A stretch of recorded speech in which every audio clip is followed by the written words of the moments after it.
Hello दोस्तों, good morning all of you. आज हम लोग साइंस का क्वेश्चन जो एनसीईआरटी का चैप्टर 1 को स्टडी करेंगे। चैप्टर 1 में फसल उत्पादन और ये प्रबंधन, ये एनसीईआरटी से एक क्वेश्चन यहाँ आता है जो भी है ना, उसको हम लोग आज चर्चा करेंगे। तो कोई इधर उधर नहीं, जो पॉइंट है उसको हम लोग देखेंगे। चलिए, पहला इधर से दिया नहीं है, हम लोग कृषि पद्धति पहला देखते हैं। ठीक है, यहाँ क्या है, कृषि पद्धति। चलिए इसमें शुरू करते हैं हम लोग। दिया है कि लगभग 10,000 ईसा पूर्व, कितना 10,000, यानी 10,000 ईसा पूर्व मनुष्य घुमंतु थे। यानी कि हम लोग 10,000 ईसा पूर्व पहले क्या थे, घूमते थे, यहाँ से वहाँ, वहाँ से वहाँ घूमते थे। मतलब घूम कर खाना बनाना, ये वो बनाते तो नहीं थे, खा के अपना वहीं सो गए, फिर कहीं चल दिए। वे एक स्थान से दूसरे स्थान तक भोजन आवास की खोज में, है ना, समूह में विचरण करते थे। यानी विचरण करते थे, यानी इन लोग कैसे जाते थे, समूह में जाते थे, है ना। एक स्थान से दूसरे स्थान पे ये लोग मानिए 10 लोग बना लिए ग्रुप, चल दिए, चलो आज वहाँ, है ना। तो वहाँ गए, वहाँ जो भी खाना मिला खाए पिए और एक स्थान ढूंढे, वहीं रह गए। विचरण करते हुए कच्चे फल, है ना, कच्चे फल आज भी खाते हैं हम लोग, है ना। कच्चे फल और सब्जियाँ खाते थे, लेकिन फल तो हम लोग आज भी कच्चा ही खाते हैं, लेकिन सब्जी हम लोग उसको बॉयल करके आज हम लोग खाते हैं। और उन्होंने भोजन के लिए जंतुओं का शिकार करना प्रारंभ कर दिया। देखिए यहाँ पे क्या है कि भोजन को, है ना, यानी जंतु को, यानी कि जीव जंतु को मारना, यानी मार के शिकार करना शुरू कर दिया। पूरा कालांतर में खेती कर, यानी कि जो कालांतर में खेती कर, है ना, चावल, गेहूं, अन्य खाद्य फसलों को उत्पादन कर सके, इस प्रकार कृषि का प्रारंभ हुआ था। चलिए आगे हम लोग देखते हैं। इसके बाद यहाँ दिया है कि जब एक ही किस्म के पौधे किसी स्थान पर बड़े पैमाने पर उगाए जाते हैं तो इसे फसल कहते हैं। फसल किसको कहते हैं, मानिए ये खेती है, ठीक, ये खेती है और यहीं पे एक फसल हम लोग हमेशा क्या कर रहे हैं, उपजा रहे हैं, तो ये क्या हो गया, फसल हो गया। ठीक है, जिसका अर्थ है ना, उदाहरण के लिए क्या है, उदाहरण के लिए गेहूं की फसल का अर्थ है कि खेती में उगाए जाने वाले सभी पौधे गेहूं के हैं। आप जानते हैं कि फसलें विभिन्न प्रकार के होती है। देखिए यहाँ पे दिया हुआ एनसीईआरटी का क्वेश्चन है ना, इस तरह से ये आपको दिया रहेगा। जैसे अन्य, अन्य मतलब अनाज होता है, एक अन्य होता है, अन्य मतलब दूसरा होता है, यहाँ पे अनाज है ना। सब्जियां, फल, जैसे मौसमी या पौधे उगाए जाते हैं, ये यानी कि जिसे मौसम में यह पौधे उगाए जाते हैं। सब्जी है तो सब्जी बरसात में रोप दीजिएगा, नहीं होगा। बरसात में सब्जी रोपिएगा ना, तब खेत में जैसे वो जाएगा सड़ जाता है, ठीक है, लेकिन उसका अलग अलग खेत होता है, उस तरह से रोपाया जाता है ना। उसके आधार पर हम फसलों का वर्गीकरण कर सकते हैं। भारत एक विशाल देश है ना। यहाँ का ताप यानी टेम्परेचर, आर्द्रता और वर्षा जैसी जलवायु परिस्थितियाँ एक क्षेत्र से दूसरे क्षेत्र में भिन्न होती है। मानिए कि अभी, है ना, जैसे देखिए बिहार में अभी कुछ दिन पहले, है ना, बारिश हुआ है, बस थोड़ा सा हुआ, ठीक है, लेकिन झारखंड में अभी देखिए तो वहाँ पे बारिश पूरा हो रहा है। तो यहाँ का जलवायु जो है ना, अलग होता है परिस्थिति, एक क्षेत्र से दूसरे क्षेत्र में क्या होता है। चलिए हम लोग यहाँ थे, तो यहाँ का क्या होगा, यानी टेम्परेचर, भारत की टेम्परेचर, आर्द्रता और वर्षा जैसी जलवायु परिस्थितियां एक क्षेत्र से दूसरे क्षेत्र में भिन्न है। अतः देश के विभिन्न भागों में विविध प्रकार के, यानी अपना देश में विविध प्रकार के, विविध का मतलब हो गया अलग अलग प्रकार के, है ना, प्रकार की फसलें उगाई जाती हैं। यानी कि यहाँ फसल उगाई जाती है, यानी हर एक तरह का यहाँ फसल उगाई जाती है। इस विविधता के बावजूद मोटे तौर पर फसलों को दो भागों में बांटा गया। कितना भाग में, दो भागों में बांटा गया। पहला क्या है कि खरीफ फसल। खरीफ वह फसल जिन्हें वर्षा ऋतु में, खरीफ मतलब वर्षा ऋतु में बोए जाते हैं, ठीक है, खरीफ फसल कहलाती है। भारत में वर्षा ऋतु सामान्यतः जून से, देखिए यहाँ पे ध्यान से ये याद रखिएगा, ठीक है, कितना, तो जून से यहाँ पे, है ना, जून से सितंबर तक होता है। यानी कि वर्षा यहाँ ऋतु जो होता है जून से लेकर सितंबर तक होती है, जून से लेकर सितंबर तक होती है। चलिए इसमें बोल रहा क्या कि ये ध्यान में रखिएगा, फसल, है ना, यानी खरीफ फसल में धान आता है, मक्का रोप दीजिए, सोयाबीन रोपिए, मूंगफली रोपिए, कपास रोपिए, है ना, कपास आदि खरीफ फसलें हैं। तो याद हो गया होगा, धान, मक्का हो गया, सोयाबीन हो गया, मूंगफली हो गया, कपास हो गया, ये सब किसके हैं, तो खरीफ फसल के हैं। दूसरा है हम लोग का क्या, रबी फसल। कौन सा, तो रबी फसल, ये शीत ऋतु में होते हैं। क्या होते हैं, ये शीत ऋतु में होते हैं, ये शीत ऋतु में होते हैं, ठीक है। अक्टूबर से मार्च तक, अभी जो अक्टूबर, नवंबर, दिसंबर, यानी कि अभी जो अक्टूबर, है ना, अक्टूबर टू मार्च, कितना तक, अक्टूबर टू मार्च तक ये जो होता है कौन सा, रबी फसल। यानी अभी चल रहा है हम लोग का रबी फसल, अभी चल रहा है। कब तक, ये होली तक चलेगा। होली में देखते हैं जैसे ही हम लोग को चना आता है, मटर आता है, ये सब एकदम नया नया फल मिलेगा, तो उसी तरह से यहाँ पे है। में उगाए जाने वाली फसलें रबी फसलें कहलाती है। जैसे में गेहूं हो गया, चना हो गया यानी चना, है ना, मटर हो गया, सरसों हो गया, है ना, अलसी रबी हो गया। ये अलसी एक इंपॉर्टेंट हो जाता है, ठीक है। अलसी पूछा था कि अलसी क्या है, रबी फसल है या खरीफ फसल है, तो अलसी क्या हो जाएगा, ये रबी फसल है, ठीक है। अलसी को क्या बोलेंगे हम लोग, रबी फसल। ये कन्फ्यूजन होता है, बाकी सब तो जानता है लेकिन इसी को नहीं जानता, है ना। यही पूछा था, अलसी फसल होते हैं। इसके अलावे कई स्थानों पर दालें यानी दाल भी होता है, सब्जी ग्रीष्म में भी उगाई जाती है। देखिए यहाँ पे क्या है कि और अन्य जगह यानी अन्य स्थान है, मानिए बिहार हो गया, उत्तर प्रदेश हो गया, पश्चिम बंगाल हो गया, इधर उधर जितना भी भारत के अलग अलग है, तो वहाँ पे क्या होता है, दाल भी उगाया जाता है। कब, तो ये आपका ऋतु यानी कि रबी फसल यानी शीत ऋतु में भी दाल उगाया जाता है, यानी सब्जियाँ ग्रीष्म में उगाई जाती हैं, ठीक है। चलिए यहाँ क्या है, उसके बाद 1.2 हम लोग पढ़ेंगे। 1.1 था, 1.2 पढ़ेंगे। यहाँ पे दिया है क्या, पहेलिया में, धान को शीत ऋतु में क्यों नहीं उगाया जाता है। अब यहाँ बोल रहा है का कि धान को शीत ऋतु में क्यों नहीं उगाया जाता है। चलिए यहाँ देखते हैं कि धान को बहुत अधिक पानी की आवश्यकता होती है। ऊपर पूछा का छोटका है ना, देखिए ऊपर में छोटका था, ये छोटका पूछा, इससे छुटकी से यहाँ पूछ रहा है क्या कि धान ऋतु में क्यों नहीं, यानी ऋतु में क्यों नहीं, वर्षा ऋतु में क्या था, यहाँ ग्रीष्म ऋतु था ना, यानी शीत ऋतु में, शीत ऋतु में क्यों नहीं उगाया जाता है। तो ये छुटकी बोलिए कि धान को बहुत अधिक पानी, है ना, कम से कम 125 से 200-150 तक ऐसे सेंटीमीटर चाहिए, बारिश चाहिए, ठीक है। इतना हमको बारिश धान के लिए चाहिए। तो धान को बहुत अधिक पानी की आवश्यकता होती है, अंततः इसके, है ना, इसे केवल वर्षा ऋतु में ही उगाए जाते हैं। तो ये क्वेश्चन हो गया। चलिए फसल उगाने, यहाँ क्या है, फसल उगाने के लिए किसान को अनेक क्रियाकलाप यानी सामयिक अवधि में करने पड़ते हैं। देखिए यहाँ पे बोला कि अनेक क्रियाकलाप, यानी फसल उगाने पे बहुत सारा क्रियाकलाप होता है। खेती को जोड़ दो, ये करो, उसको आरी दो, फिर यहाँ से वहाँ, फिर गेहूं को बो या धान को बो दो, फिर उसके बाद पानी दो, खाद दो, ये करो, मतलब एक बेटा की तरह उसको या बेटी की तरह उसको सेवा करना पड़ता है, ठीक है, तब जाके वो फसल उगता है। तो यहाँ बोला फसलें उगाने के लिए किसान को अनेक क्रियाकलाप, बहुत सारा, है ना, सामयिक अवधि में करने होते हैं। समय माने कि आप पानी पटा दिए, ठीक, धान का खेती है, पानी पटा दिए, उसमें खाद आपको देना जरूरी है। ये नहीं कि आज, है ना, खाद यहाँ पे पानी पटा दिए और आप दे रहे हैं 15 दिन के बाद उसको खाद, तो वो क्या होगा, सब खत्म हो जाएगा सबका। तो यहाँ पे क्या है कि जिस तरह से हम लोग मॉर्निंग में, है ना, उठते हैं तो उनसे पहले किसान लोग वहाँ उठ जाते हैं।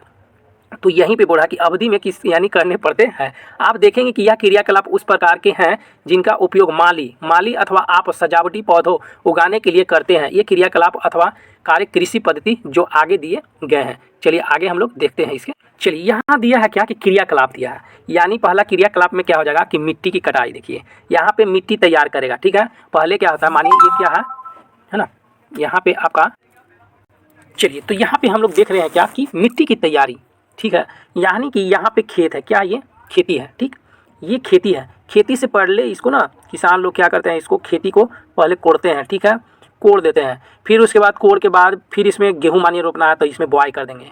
बुआई करने के बाद फिर इसको झाँपना पड़ता है, ट्रैक्टर से करिए तो इसको प्लॉटिंग करना पड़ता है। उसके बाद खाद और उर्वरक देना पड़ता है, ये नहीं है ना, उसी टाइम भी पड़ता है और बाद में भी कोई देते हैं, तो खाद और उर्वरक देना पड़ता है। फिर उसको सिंचाई करना पड़ता है। सिंचाई का मतलब उसमें देखना पड़ता है, घास है तो घास के निकाल के बाहर, उसको जो भी कचरा है तो उसको बाहर निकालना पड़ता है। ये जितना हम लोग घर से कचरा नहीं निकालने के ध्यान देते हैं ना, उससे ज़्यादा धान में यानी निकौनी उसको बोलते हैं। या यहाँ सिंचाई में फिर पानी हो गया, ये वो, है ना, सारा चीज़ इसमें आ जाता है। फिर खरपतवार की सुरक्षा, देखिए ये खरपतवार हो गया ना, खरपतवार हो जाएगा, जो खरपतवार होता है वही सिंचाई में ही आता है, ठीक है। फिर उसके बाद कटाई होगा, यानी कि फिर उसके बाद प्रोसेस और होता है ना, पकना होता है, यानी पकने के बाद यानी लाल होता है, उसके बाद देख के काटा जाता है। ये नहीं कि गए काट के लिया, ठीक है, वो नहीं होता। फिर उसके बाद कटाई के बाद क्या होता है, भंडारण होता है। भंडारण ये शॉर्ट में दिया, बाकी आगे देखते हैं, अगर उस तरह से दिया होगा हम लोग पढ़ लेंगे। चलिए उसके बाद है आगे हम लोग, चलिए इसमें दिया है कि फसल उगाने की, है ना, मिट्टी तैयार करना, अलग अलग से आपको यहाँ पे दिया 1.3 में। फसल उगाने से पहले मिट्टी तैयार करना प्रथम चरण होता है। ये क्या है, प्रथम चरण होता है। मिट्टी को पलटना, यानी वही क्या, कोड़ के इधर उधर कर दीजिए, है ना। इसे पोला बनाना, है ना, कृषि का, इसे क्या बोल रहे हैं, देखिए ये सब क्वेश्चन रखिएगा। इसे पोला बनाना कृषि का अत्यंत महत्वपूर्ण कार्य है, यानी पोला बनाना, ये न्यू वर्ड है, ठीक है। पोला बनाना अत्यंत महत्वपूर्ण कार्य है। इसमें जड़ें भूमि में गहराई तक जा सकती है। पोली मिट्टी, है ना, पोली मिट्टी में गहराई में धंसी जड़ें भी सरलता से श्वसन कर सकती है। यानी पोली मिट्टी में क्या होता है कि गहराई तक वो क्या, यानी कि मिट्टी का जो पेड़ का जो जड़ है, मानिए ये है धान का जड़ है यानी धान है, ठीक, और ये जड़ आ गया नीचे तक यानी जमीन की, ये जमीन है यहाँ तक नीचे आ गया, तो पोली मिट्टी रहेगा तो उसमें क्या बोल रहा है कि ये श्वसन अच्छा से कर सकती है, ठीक है। उसी तरह से आगे हम लोग देखते हैं कि गहराई में धंसी जड़ें भी सरलता से श्वसन कर सकती है। पोली मिट्टी किसी प्रकार पौधे की जड़ों को सरलता से श्वसन करने में सहायता होती है। तो यहाँ पोली मिट्टी की चर्चा करी है। पोली मिट्टी मतलब क्या हो गया, वहाँ जाने के बाद क्या होगा, श्वसन अच्छा से कर सकता है। कोई कोई होता है कि ऊपर से क्या होता है, पूरा चट जाता है ना, तो उसको प्रॉब्लम होता होगा, इसलिए यहाँ पे दिया गया है पोली मिट्टी, है ना। यहाँ पे क्या है, पोली मिट्टी मिट्टी में रहने वाले केचुआ, देखिए मिट्टी में रहने वाले केचुओं और सूक्ष्म जीवों की वृद्धि करने में सहायता करते हैं। देखिए ये क्या बोला कि पोली मिट्टी जो है मिट्टी में रहने वाले केचुओं, यानी मिट्टी में जो केचुआ होता है ना, किसान यानी किसान का मित्र क्या होता है, यही ना केचुआ होता है, यानी किसान का मित्र पूछता है कि कौन है, तो केचुआ, और सूक्ष्म जीवों की वृद्धि करने में सहायता करती है। यह जीव किसान के मित्र है क्योंकि यह मिट्टी को और पलटने पोला करते हैं और हुमस यानी कि ह्यूमस बनाते हैं। परंतु मिट्टी को पलटना और पोला करना क्यों आवश्यक, यहाँ पे बोल रहा है कि क्यों आवश्यक है। तो हम लोग देखेंगे यहाँ पे कुछ क्वेश्चन दिया हुआ है कि सूक्ष्म जीवों की वृद्धि, यानी कि पोला जब करेंगे, यानी पोला मिट्टी में उसको हम लोग पोला मिट्टी को जब, तो केचुआ क्या करता है, केचुआ डाल देते हैं ना, केचुआ, तो केचुआ को डालेगा तो क्या करेगा, मतलब ऊपर से ये ऐसे ऐसे जाएगा, है ना, ज़मीन है तो ज़मीन में ये नीचे जाएगा, फिर ऊपर आएगा, फिर जाएगा, फिर ऊपर, फिर नीचे, फिर ऊपर, फिर नीचे, फिर ऊपर। तो इस तरह से जो मिट्टी होता है ना, ऊपर में भुरभुरा हो जाता है, क्या भुरभुरा हो जाता है, यानी कि भुरभुरा हो जाता है। ऊपर चलिएगा आप, जैसे बालू में धंसता है पैर ना, उस तरह से आपको उसमें धंसना शुरू हो जाएगा। तो वो केचुआ को वहाँ पे कमाल होता है, तो इसीलिए इसको क्या बोलते हैं। और वो जब केचुआ यानी कि मिट्टी को हल्का बना देता है, तो देखिए यहाँ पे क्या बोला, ह्यूमस बनाते हैं, ह्यूमस बनाते हैं, परंतु पलटना और पोली करना आवश्यक क्यों यहाँ पे, ठीक है। चलिए आगे हम लोग देखते हैं। यहाँ पे आप पिछली कक्षाओं में ये दिया है क्या, कि आप पिछली कक्षाओं में पढ़ चुके हैं कि मिट्टी में खनिज, जलवायु यानी जलवायु, कुछ सजीव होते हैं, इसके अतिरिक्त मृत पौधे होते हैं ना, जंतु भी मिट्टी में पाए जाते हैं। जाने वाले जीवों को अपघटित होते हैं। इस प्रकार में मृत जीवों में पाए जाने वाला एक पोषक मिट्टी में निरीक्षित होते हैं। यानी यह पोषक पौधे द्वारा अवशोषित किए जाते हैं।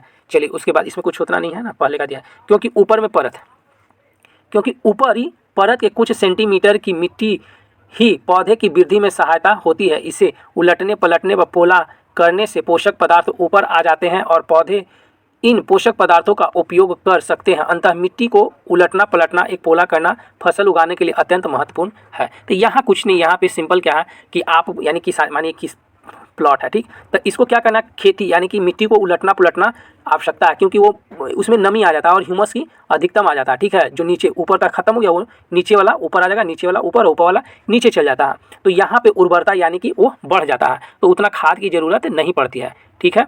उसी तरह से हम लोग देखेंगे, आगे देखते हैं ना, मिट्टी के उलटने पलटने की पोला करना। चलिए इसमें हम लोग देखेंगे, चलिए यहाँ पे क्या है कि मिट्टी को उलटना पलटना, यहाँ क्या है कि मिट्टी को उलटने पलटने एवं पोला करने की प्रक्रिया जुताई कहलाती है। ये क्या हो गया, जुताई, यानी कि जोतना, जोतना मतलब वही कोड़ाना बोलते हैं, कोड़ के उसको ऊपर कर दीजिए, है ना।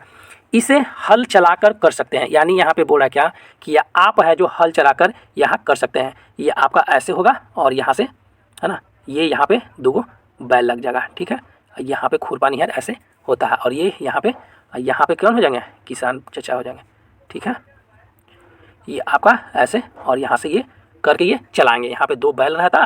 तो ये पहले का पुरानी पद्धति है, अब तो नया पद्धति, बैल का तो खत्म हो गया कहानी। तो यहाँ पे हल चला कर सकते हैं।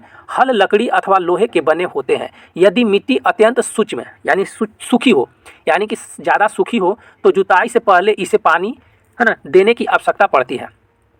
जैसे देखिए अभी बरसात में तो, है ना, पानी आ ही जाता है। तो गर्मी में जब ये होता है, तो गर्मी में क्या किसान इंतजार करते हैं कि पानी थोड़ा सा भी होगा ना, तो अपना खेत को हम कल्टी कर लेंगे, यानी पलटी मार देंगे। पलटी मतलब वही, है ना, उलटने पलटने या पोला करने, वही करना होता है, सही। तो इसके बाद यहाँ पे क्या बढ़ा है ना, अगर अत्यंत सूखी हो तो जुताई से पहले यानी जोतने से पहले यानी मिट्टी में पानी देना आवश्यक पड़ जाता है। जुते हुए खेत में मिट्टी के बड़े बड़े ढेले भी हो सकते हैं, यानी सूखा हुआ, मानिए कि आप सूखा खेत में अगर जोत दीजिएगा ना, तो इतना इतना बड़ा बड़ा क्या हो जाएगा, पत्थर की तरह एकदम कवर जाएगा। तो वो क्या होता है, उसमें नमी ये सब कमी हो जाता है, तो इसलिए वो पानी पटा दिया जाता है। चलिए इसे एक पालट की सहायता से तोड़ना आवश्यक है। बुआई सिंचाई के लिए खेती में समतल करना आवश्यक है। अगर आप रोप रहे हैं गाजर तो एक जगह ऊंचा है एक जगह नीचा है, तो उससे क्या होगा, उससे भी घटा होता है। ठीक है, घटा क्या होगा कि मानिए ये प्लॉट है, घटा क्या होगा, है ना, बराबर करने की यहाँ पे बोल रहा है। देखिए यहाँ पे बोला समतल करना आवश्यक है। क्यों? क्योंकि मानिए कि यहाँ पे ज़मीन ऐसे ऊंचा हो गया, आप कोड़ तो दिए, कोड़ने के बाद उसको बराबर नहीं किए और उसमें गाजर रोप दिए। क्या कर दिए, गाजर यहाँ पे रोप दिए। गाजर रोप दिए तो यहाँ पे ऊंचा है, यानी कि यहाँ एच लिख देते हैं, यानी हाई हो गया। और यहाँ पे लो हो गया, यहाँ हाई हो गया, मतलब ऊंचा हो गया, यहाँ लो हो गया, यहाँ हाई हो गया, यहाँ लो हो गया। तो ये तो आपका तो मूल्य यानी कि गाजर है जो उपज जाएगा, यानी वो जन्म हो जाएगा उसका। लेकिन वो कब इसको घाटा होगा ये बताते हैं। ठीक है, तो घाटा कब होगा, मानिए आए है ना, इसको पानी की आवश्यकता है, तो पानी की आवश्यकता है तो ये हाई लेवल पे पानी उतना नहीं जा पाएगा। तो वहाँ जाने के लिए आपको पूरा खेत में पानी भरना पड़ेगा, खेत में पानी यहाँ पे भरना पड़ेगा। खेत में पानी भर गया तब यहाँ पे हाई लेवल पे पहुँच जाएगा। ठीक है, अब क्या होगा, धीरे धीरे वो सूखेगा। तो इसके यानी कि यहाँ पे सूखने के लिए आपको मानिए कि 2 दिन में सूख गया, लेकिन यहाँ लो है, यहाँ पे पानी ज़्यादा हो जाएगा, ज़्यादा हुआ तो इसको सूखने में 10 दिन लग जाएगा। ठीक है, 10 दिन लगेगा तो 10 दिन में ये जो यहाँ पे गाजर रहेगा ये क्या हो जाएगा, सड़ जाएगा यहाँ पे, है ना, यहाँ पे क्या हो जाएगा, सड़ जाएगा। तो सड़ने से क्या हो जाएगा, आपको हानि हो जाएगा। इसीलिए यहाँ पे बोला गया क्या कि बुआई करना यहाँ पे यानी समतल करना उसको आवश्यकता पड़ जाती है। बड़े बड़े ढेले हो सकते हैं ना, पालट करना, ये समतल हो सकते हैं। यह कार्य पालट द्वारा किया जाता है ना, ये क्या है, पाटल द्वारा किया जाता है। पाटल यानी चलिए, कभी कभी जुताई से पहले खाद दी जाती है। हाँ, कभी कभी क्या होता है कि आप जोतने से पहले क्या करते हैं ना कि पहले क्या करेंगे, पानी इसको यानी कि भिंगा देते हैं खेती को, और उसके बाद खाद छीट देंगे, खाद छीट देते हैं। इससे क्या होता है कि मिट्टी में खाद है जो मिल जाता है, मिट्टी में खाद मिल जाता है। ठीक है, चलिए यहाँ पे क्या है ना, इसमें जुताई के समय खाद मिट्टी में भी भली भांति मिल जाती है। बुआई से पहले, है ना, बुआई से पहले खेत में पानी दिया जाता है। ये तो आपका है ना उसी तरह से हो जाएगा। चलिए यहाँ से फिर क्या है, प्राचीन काल में क्या हो जाएगा यहाँ पे, चलिए यहाँ हो जाएगा आपका। तो उसके बाद हम लोग देखेंगे कृषि और औजार। यहाँ पे क्या है, कृषि और औजार। कृषि है तो उसके पास मानिए आप अगर सैनिक हैं तो आपके पास बंदूक होना जरूरी है। बंदूक के तो है तो आपके पास बंदूक है तो उसको चलाने के लिए भी जानना चाहिए। चलाने के लिए है तो उसमें गोली होना चाहिए, पूरा उसका सामान होना चाहिए, उस तरह की फिर ट्रेनिंग भी तो होना चाहिए, तब तो आप वहाँ पर रह सकते हैं। तो उसी तरह से एक बॉर्डर का काम करते हैं किसान, है ना। अच्छी उपज के लिए बुआई से पहले मिट्टी को भुरभुरा करना आवश्यकता होती है। यानी कि अगर आप मानिए कि यहाँ पे खेती कर लिए, ठीक, यहाँ पे खेती कर लिए तो इसमें गेहूँ बो दिए, ठीक है, गेहूँ बो दिए, तो इसको क्या करना, भुरभुरा बनाना, जो अभी हम लोग पढ़े थे, भुरभुरा बनाना आवश्यकता होता है। यह कार्य अनेक औजारों से किया जाता है, जैसे हल हो गया, कुदाली हो गया, कल्टीवेयर हो गया। अब तो फील्ड यानी कि डायरेक्ट आता है, क्या ट्रैक्टर आता है, कल्टी करके चला जाता है, वो उसका है ना बहुत बड़ा ऐसे रहेगा, और यहाँ पे खुरपा नहीं, एकदम बहुत सारा ऐसे बड़ा बड़ा रहेगा। वो डायरेक्ट मट्टी को ऐसे ऐसे पलट के, यानी कि यहाँ का मट्टी यहाँ, यहाँ का मट्टी यहाँ, यहाँ का यहाँ, ऐसे ऐसे करके वो तुरंत यानी 1 घंटा में कल्टी मार के चल जाएगा। उसको पलटना बोलते हैं ना। तो उसको कल्टीवेयर इस कार्य में उपयोग किए जाने वाले प्रमुख औजार है। यानी क्या हो गया, पहला कुदाल हो गया, कल्टीवेयर हो गया, हल हो गया। तो हल, अब तो हाँ यहाँ पे दिया हुआ है क्या, चलिए इसको हम लोग देख रहे हैं क्वेश्चन को। तो यहाँ हो गया क्या, हल हो गया, ठीक है। प्राचीन काल में हल का उपयोग जुताई के लिए यानी कि जोतने के लिए, खाद उर्वरक मिलाने, खरपतवार निकालने, मिट्टी खुरचने के लिए किया जा रहा है। और औजार लकड़ी का बना होता है जिसमें बैल की जोड़ी, है ना, अन्य पशुओं जैसे घोड़े, है ना, ऊँट की सहायता से खींचा जाता है ना। ये तो पहले की बात बोल रहा है, ठीक है। प्राचीन में क्या था कि आप तो पशु ले लिए, ठीक है, लेकिन यहाँ पे क्या है, अन्य पशु बैल, यानी मोस्ट ऑफ जो अब तो देखिएगा ना, कुछ दिन पहले बैल ही चलता था, घोड़ा से तो नहीं है देखे, ऊँट से भी, है ना, हम लोग तो नहीं देखे बिहार में, लेकिन जहाँ पे ऊँट होता होगा तो वहाँ पे आ सकता है, यानी कि होता ही होगा। तो यहाँ पे बोल रहा है क्या कि बैलों की जोड़ी यानी कि 2 बैल होना चाहिए आवश्यक, है ना, अन्य पशु जैसे घोड़ा और ऊँट की सहायता से खींचा जाता है। इसमें लोहे की मजबूती, है ना, तिकोनी पत्ती होती है। तिकोनी पत्ती का मतलब जैसे ये ऐसे रहता है, ठीक है, ऐसे रहता है। और यहाँ पे क्या रहेगा कि यहाँ से ये पूरा, है ना, हल ये आगे ऐसे रहता है, यहाँ बैल से लगा रहता है, ठीक है। तो यही है जो कोड़ता है, ये लोहा का बना रहता है, इधर लकड़ी का रहेगा, इधर लकड़ी का, और ये लोहा का रहता है। आगे पिक्चर होगा तो देख लेंगे हम लोग, ठीक है। तो मजबूती होती है, तो यहाँ खींचिए, चलिए, मजबूती यानी 3 कोनी पत्ती होती है जिसे, है ना, फाल कहते हैं, उसे क्या बोलते हैं, 3 कोनी को फाल कहते हैं। हल का मुख्य भाग लंबी लकड़ी का बना होता है, जो मुख्य भाग होता है वो लंबी लकड़ी का बना होता है। चलिए, उसके बाद है यहाँ पे कि हल सैफ्ट करते हैं, यानी हल को सैफ्ट करते हैं। इसके एक सिरे पर हैंडल होता है, ऊपर में हैंडल होता है, तथा दूसरे सिरे जोत के डंडे से जुड़ा होता है, जिसे बैल की गर्दन के ऊपर रखा जाता है। एक जोड़ी बैल एक आदमी सरलता से चला सकता है, यानी एक जोड़ी बैल को एक आदमी सरलता से, यहाँ चित्र दिया हुआ, ठीक है। आजकल लोहे के हल तेजी से देसी लकड़ी के हल की जगह ले लिए, यानी पहले क्या था, देसी लकड़ी से ही होता था, ठीक है। पहले क्या होता था, लकड़ी के मतलब नीचे में जो होता था लकड़ी, मजबूत लकड़ी होता था, उसी से कोरैया होता था। लेकिन अब तो ट्रैक्टर आ गया, लोहा आ गया, लोहा से फिर उसके बाद सब तो खत्म हो गया। चलिए यहाँ दिया है कुदाल, दिया है क्या यहाँ पे, कुदाली, यानी कुदाली बोलते हैं, कुदाल, है ना। यह एक सरल औजार है जिसका उपयोग खरपतवार निकालने एवं मिट्टी को पोला करने के लिए, मिट्टी को पोला यानी भुरभुरा बनाने के लिए, है ना, किया जाता है। इसमें लकड़ी अथवा लोहे की छड़, यानी जिससे, है ना, जिसके एक सिरे पर लोहे की चौड़ी मुट्ठी प्लेट होता है। बस यहाँ कुछ नहीं, देखिए यहाँ पे, देखिए यहाँ पे दिया हुआ है, ठीक है। फिगर को थोड़ा जूम कर देते हैं। चलिए यहाँ से हम लोग इसको देख लेते हैं। ये किसान है यहाँ से, और यहाँ पे एक बैल, है ना, ये हो गया हीरा और ये हो गया मोती, ठीक है। और यहाँ पे देखिए ये पहले वाला लकड़ी वाला है, ठीक है। ये जो हल है ना, देखिए यहाँ पे लकड़ी वाला है, तो इसको क्या बोलेंगे, जोत बोलते हैं। देखिए किसको जोत बोलते हैं, है ना। ये जो ये लकड़ी है, इसको, लकड़ी को क्या बोले, ये जो कांधा पे रहता है ना बैल का, उसको क्या बोलते हैं, जोत बोलते हैं, ठीक। और ये है जो हल हो गया, कौन सा, ये हल सैप्ट हो गया। चलिए ये हो गया फाल, यानी कि ये वाला जो हो गया हम लोग का क्या हो गया, फाल बोलते हैं, ये वाला को फाल बोलते हैं, ठीक हो गया यहाँ से। और एक हम लोग इसको बोलते हैं हल सैप्ट बोलते हैं, क्या बोलते हैं, हल सैप्ट बोलते हैं। और यहाँ से एक हो गया कौन सा, ये फाल हो गया, बस वही दिया है ना। चलिए इसमें आगे हम लोग देखते हैं। चलिए यहाँ पे हम लोग देखेंगे क्या, यहाँ पे जो हल का होता है पकड़ते हैं, ये इसी को हम लोग पकड़ते हैं, ठीक है। और ये हो गया जो हैंडल हो गया, और ये जो है दोनों बैल के होते हैं ना, बैल यहाँ पे लगाया जाता है, उसको जोत बोलते हैं। और ये जो होता है क्या, छड़ होता है। और ये मुड़ी हुई प्लेट, यानी कि लोहा का बना ये होता है, ये क्या हो गया, कुदाल हो गया, ठीक है। ये क्या, तो ये दिया है 1.1, ये क्या हो गया इसमें, कुदाल का, ये हल का, ठीक है। अब हम लोग देखेंगे बी में क्या, कुदाल का लगी, है ना, लगी होती है जो ब्लेड की तरह कार्य करते हैं, ब्लेड की तरह कार्य करते हैं। इसका दूसरे सिरा पशुओं द्वारा खींचा, वही दिया यहाँ पे, ठीक है। फिर यहाँ पे कल्टीवेयर, देखिए ये क्या हो गया, कल्टीवेयर कर रहा है, यहाँ पे क्या कर रहा है, ये कल्टीवेयर। आज जुताई ट्रैक्टर्स द्वारा संचालित कल्टीवेयर की जाती है। कल्टीवेयर का उपयोग से श्रम एवं समय दोनों का बचत होता है। किसान के पास श्रम यानी मेहनत भी कम करना पड़ता है और समय भी आपका बचत, आराम से घर में, है ना, घर में रहते हैं किसान लोग। चलिए उसके बाद यहाँ दिया है 11.1 में दिया है, क्या यहाँ दिया है, चलिए इसको पढ़ते हैं। एक बीकर लेकर, यानी एक बीकर लेकर इसे पानी से आधा भरिए, इसमें एक मुट्ठी गेहूं के दाने डालकर, है ना, भली भांति हिलाइए, कुछ समय प्रतीक्षा कीजिए। क्या कुछ, है ना, बीज जल के ऊपर तैरने लगते हैं, तो कुछ जो, देखिए इसमें क्या बोल रहा है कि जो, मानिए कि ये पेड़ हो गया, ठीक है, सॉरी, ये आपका एक टब हो गया, ठीक। तो टब को क्या हो गया, मानिए गेहूँ या कोई चीज़ हो आपका, गेहूँ, तो गेहूँ तो आप ले लिए, ठीक है, गेहूँ ले लिए, लेकिन आपको पता नहीं चला कि गेहूँ ये खराब है कि अच्छा है। तो इसका पहचान के लिए एक ही चीज़ यहाँ पे बोल रहे हैं, क्या, है ना, कि पानी लीजिए, यानी टब लीजिए और पानी में गेहूं को डाल दीजिए। जो खराब गेहूं होगा वो ऊपर छहल जाता है, यानी फ्लोटिंग होने लगता है। जो अच्छा गेहूं होगा ना, वो नीचे बैठ जाएगा, मतलब जो गेहूं अच्छा होगा, जो आगे उत्पादन कर सकता है, वो बैठ जाता है। तो यही यहाँ पे बोल रहा है। चलिए, क्या कुछ बीज जल के ऊपर तैरने लगते हैं, जो बीज पानी में बैठ जाता है वे हल्के हैं, है ना, या भारी हैं। क्षतिग्रस्त बीज खोखले, है ना, खोखले हो जाते हैं और इस कारण हल्के होते हैं, अंततः यह जल पर तैरने लगते हैं। अच्छे और स्वास्थ्य, है ना, स्वस्थ बीजों को क्षतिग्रस्त बीजों से अलग करने की यह अच्छी विधि है।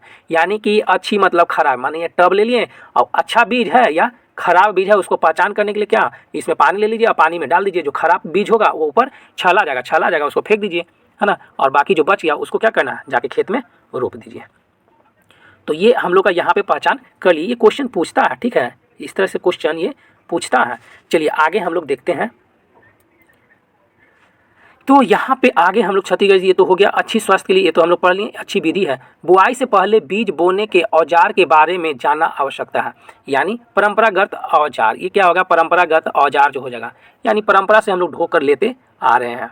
जैसे देखिए यहाँ पे क्या है कि परंपरागत रूप से बीजों की बुआई में इस्तेमाल किए जाने वाला औजार कीप आकार के, कैसा होता है, कीप आकार के, है ना, होता है, कीप आकार के होते हैं। इसको हम छोटा कर देते, ठीक है, कीप आकार के होते हैं। बीज को, है ना, कीप के अंदर डालने पर यह दोनों, है ना, 2 या 3 नुकीले सिरे वाले पाइपों से गुजरते हैं। ये सिरे मुट्ठी, है ना, मिट्टी को भेद कर बीज में, अथा ये बस कुछ नहीं, है ना, ऊपर में क्या रहता है, देखिए यहाँ पे पिक्चर दिया हुआ है। देखिए ये क्या होता है कि इसमें क्या होता है, किसान यहाँ पे गेहूँ को डाल दिए, अपना खाद को इसमें मिला के डाल दिए, और ये धीरे धीरे क्या होगा, गिरते चला जाता है। जैसे जैसे वो बढ़ेगा, जैसे जैसे वो क्या होगा, गिरते चला जाता है। तो इसी को बारे में यहाँ पे बोला गया है। चलिए आगे देखते हैं। यहाँ पे बुआई हो रहा है, यानी ये बो रहे हैं। बोना का मतलब यानी रोपना, है ना। बुआई फसल उत्पादन का सबसे महत्वपूर्ण चरण है। अगर इसको बोंगे नहीं तो, है ना, आगे हमको नहीं मिलेगा। बोने से पहले अच्छी गुणवत्ता वाले खाने क्या यहाँ पे साफ और स्वस्थ बीजों का चयन किया जाता है। किसान अधिक उपज देने वाले बीज को प्राथमिकता देते हैं। जो बीज अच्छा यानी कि फल ज़्यादा देगा उसी को प्राथमिकता देते हैं और बाकी को नहीं। यहाँ बोल रहा है क्या, यहाँ देखिए फिर से छुटकी आ गई है और फिर से ये छुटकी बोलेगी। एक दिन मैंने, है ना, छुटकी यहाँ पे बोल रही है क्या, छुटकी यहाँ पे बोल रही है कि एक दिन मैंने अपनी माँ को देखा कि माँ चने के कुछ बीज एक बर्तन में रखकर उसमें कुछ पानी डाल रही है, कुछ मिट्टी, है ना, कुछ मिट्टी पश्चात कुछ बीज पानी के ऊपर तैरने लगे, यानी पश्चात मतलब बाद में तैरने लगे। मुझे आश्चर्य हुआ कि कुछ बीज पानी के ऊपर क्यों तैरने लगे। तो ये यानी कि छोटकी जो है ना मम्मी को देखी क्या करते हुए, क्या चीज़ कि एक टब ली और टब में एक क्या पानी रखी और पानी में क्या गेहूँ को डाल दी। गेहूँ को डाली, जैसे वो खराब वाला जो बीज था वो ऊपर तैरने लगा, क्योंकि वो खराब हो गया था, गेहूँ जो था वो खराब हो गया था, इसीलिए वो है जो तैरने लगा था। चलिए उसी तरह से आगे हम लोग देखेंगे। देखिए पौधे को सूर्य की, है ना, सूर्य का प्रकाश, पोषण, जल ये प्राप्त होता अधिक, है ना। यहाँ पे ये नहीं है, इधर हो जाएगा, है ना।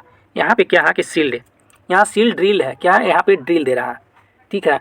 सील्ड ड्रिल क्या हो जाएगा यहाँ पे कि सील्ड ड्रिल आजकल बुआई के लिए ट्रैक्टर का संचालित सीड ड्रिल होता है, जो ऊपर में हम लोग देखें यहाँ का उपयोग होता है। इसके द्वारा बीजों को समान, है ना, समान दूरी गहराई बनी रहती है। यह सुनिश्चित करता है कि बुआई के बाद बीज मिट्टी द्वारा ढक दिया जाए। ये क्या करता है कि जैसे बीज दिए, यहाँ पे बीज हम रोप दिया, फिर वो एक और आएगा इसको ढक देगा। झंकने से क्या होता है कि झंक जाएगा, तो वो झंकेगा तो उसमें गर्मी आता है, गर्मी आएगा, नमी बनाएगा, वो फिर ऊपर में उसका आँखू बोलते हैं, यानी अंकुरन हो जाता है ना। बीज पौधे द्वारा यानी कि खाए जाने से रोका जा सकता है। सीड यानी कि अब देखिए यहाँ पे क्या होता है, बहुत डर होता है किसान में, ये चीज़ बहुत डर होता है कि माने कि आप क्या रोप दिए, ठीक, यहाँ पे रोप दिए, रोप के तो चलाएं आप, तो यहाँ पे क्या हो, माने कि गेहूँ रोपा गया, इसको ढके नहीं अच्छा से, तो कबूतर हो या और भी जितना भी पक्षी है वो क्या करेगा, सारा दाना है जो चुन के लेके भाग जाएगा। जब ये चुन के लेके भाग जाएगा, कुछ दिन के बाद देखिएगा तो कि ल इसमें तो मेरा जमा ही नहीं, तो आप एक ही चीज़ सोचिएगा कि मेरा गेहूँ का जो बीज था वही खराब था। तो आपको तो पता नहीं कि ये तो दाना सारा चुन के कौन लेके चला गया, कबूतर लोग चुन के लेकर चला गया। तो यही यहाँ पे दिया है कि इससे बीजों को पक्षी द्वारा खाए जाने से रोका जा सकता है। ड्रिल यानी सीड ड्रिल द्वारा बुआई करने के समय श्रम दोनों का बचत होता है। यहाँ दिया मेरे विद्यालय के समीप एक पौधाशाला यानी पौधशाला है, नर्सरी है। मैंने देखा कि पौधे छोटे छोटे थैलों में रखे हैं, वे इस प्रकार क्यों रखे हैं। अब यहाँ पे छोटी क्वेश्चन पूछ दी है, तो क्वेश्चन पूछिए, तो यहाँ है ना, देखिए यहाँ दिया हुआ है क्या कि धान जैसे कुछ पौधे के बीजों को पहले पौधशाला में उगाया जाता है। यहाँ बोल रहा है क्या कि गेहूं को तो हम लोग डायरेक्ट है जो क्या, किस चीज़ में, गेहूं जब रोपते हैं तो डायरेक्ट गेहूं ले जाके खेत में हम लोग बो देते हैं, यानी कि रोप देते हैं। लेकिन यही धान की खेती में उल्टा होता है क्या कि पहले आपको यहाँ पे, है ना, 1 कट्ठा हो 2 कट्ठा हो, तो क्षमता के अनुसार वो मोरी उसको बोलते हैं, मोरी बोलते हैं, ठीक है। तो मोरी के यहाँ पे क्या होगा, बुआई हो जाता है, एकदम छोटा छोटा रहेगा, पतला पतला धान का, ठीक है, ऐसे ऐसे ये मोरी। तो ये हम लोग क्या करते हैं, पहले बुआई कर देते हैं, करने के बाद यानी कि 1 महीना इसमें लग जाता है, ठीक है। 1 महीना के बाद यहाँ पे धान रोपाता है। तो यहीं पे बोल रहा है, ये क्या छुटकी बोल रही है कि धान जैसे कुछ पौधों के बीजों को पहले पौधशाला में उगाया जाता है ना। ये तो पौधशाला बोल रहा है, नर्सरी, ठीक है, लेकिन वो यहाँ पे नहीं है। पौधशाला जैसे तैयार किए जाते हैं, उन्हें हाथों द्वारा खेत में रोपे जाते हैं, फिर उसके बाद उसको मतलब कबाड़ के फिर खेत में, तो फिर यहाँ डिस्टेंस में होता है ना, इसका डिस्टेंस होता है, ये नहीं कि एकदम नज़दीक रोप दिए, ठीक है। कुछ वन्य पौधे यानी पुष्पी पौधे भी पौधशाला में उग जाते हैं। कुछ अलग भी वन वाला जो होता है वो भी इसके साथ में उग जाता है, क्योंकि उसके साथ में उसको भोजन मिलता है। चलिए उसके बाद देखते हैं हम लोग पौधा, है ना। यहाँ पे बोल रहा है क्या कि पौधों को अत्यधिक घने होने से रोकने के लिए बीजों, है ना, बीजों के बीच, है ना, उचित दूरी होना अत्यंत। अभी बोले ना कि यानी कि अगर धान आप रोप रहे हैं ना, तो ये नहीं सोचिए कि हम इसमें ज़्यादा धान रोप देंगे तो हमको ज़्यादा धान हो जाएगा, नहीं। इसको फैलने के लिए यानी एक यहाँ रोपे एक यहाँ रोपे, तो ये क्या होगा, डिस्टेंस रहेगा, तो इसको खाने पीने के लिए ज़्यादा मिलेगा और ये फैलेगा ज़्यादा, इसमें धान होगा ज़्यादा, ठीक है। तो यहीं पे यानी ये बोल रहा है। चलिए आगे हम लोग देखिए, अब बोल रहा क्या कि पौधों को सूर्य का प्रकाश है ना, यानी पौधा को, ये पौधा हो गया, इसको सूर्य का प्रकाश भी मिलना जरूरी है। अगर इसको नज़दीकी रोप दीजिएगा तब ऊपर तो आ जाएगा, लेकिन यहाँ पे नहीं पता है। तो पोषक और जल पर्याप्त मात्रा में, है ना, मात्रा में प्राप्त होता है। अधिक घनेपन को रोकने के लिए कुछ पौधे को निकाल कर काट दिया जाता है। अगर मानिए आप धान है तो धान में अगर सटा हुआ है, नज़दीक है ना, तो पौधा को क्या होता है, कबाड़ के फेंक दिया। फेंक देने में ही फायदा होता है। क्यों? क्योंकि आपको यानी कि अगला पौधा को भी हानि होगा। अगर वो मर गया, अगर उसमें रोग हो गया तो सारा में फिर रोग हो जाएगा। यहाँ पे खाद एवं उर्वरक मिलाना, वे पदार्थ जिनमें मिट्टी के पोषक स्तर बनाए रखने के लिए मिलाया जाता है उसे खाद बोलते हैं, उर्वरक बोलते हैं। खाद बोलिए या तो उर्वरक उसको बोलिए। जैसे यहाँ दिया हुआ है, क्या मैंने देखा, क्या दिया है कि मैंने देखा, फिर एक बोल रहा है मैंने देखा, है ना, एक खेत में उगने वाली स्वस्थ फसलें पौधों को देखा, जबकि पास के खेत में पौधे कमज़ोर थे। कुछ पौधे अन्य पौधों की तुलना में ज़्यादा, है ना, अच्छी तरह से क्यों उगते हैं। यहाँ पूछ रहा है क्या कि कुछ खेत में अच्छा क्यों उग जाता है, तो यहाँ पे वही यहाँ पे बोलेगा मिट्टी के फसल को खनिज पदार्थ प्रदान करती है। यानी मिट्टी है जो, मिट्टी फसल को खनिज पदार्थ प्रदान करती है। यह पोषक पौधे, है ना, पोषक पौधों की वृद्धि के लिए आवश्यकता होती है। कुछ क्षेत्रों में किसान खेत में एक के बाद दूसरी फसल उगाते हैं। खेत कभी कभी खाली नहीं छोड़ते। यानी बोल रहा है कुछ किसान होते हैं जो, है ना, उस खेत में हमेशा है जो खेती करते रहते हैं, एकदम पूरा धर के खेत है। तो इससे क्या होता है कि उसका उर्वरकता को कमी हो जाता है। ठीक है, कमी हो जाता है। यहीं पे बोल रहा है कि खेत कभी भी खाली नहीं छोड़े जाते हैं। कल्पना कीजिए कि पोषक का क्या होता है, फसलों के लगातार उगाने, है ना, उगाने से मिट्टी में कुछ पोषकों की कमी हो जाती है। यानी पोषक को क्या हो, कमी हो जाएगी।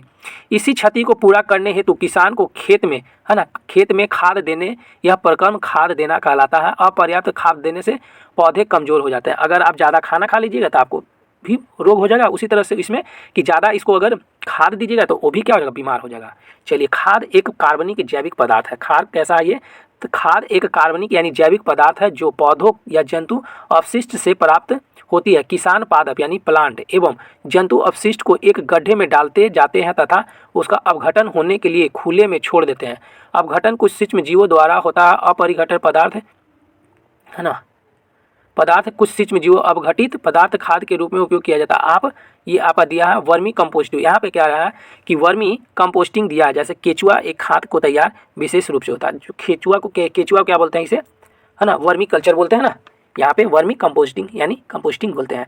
ये खेत को यानी हल्का बना देता है, नमी ये सारा चीज़ वो केचुआ है जो कर देता है अपना काम।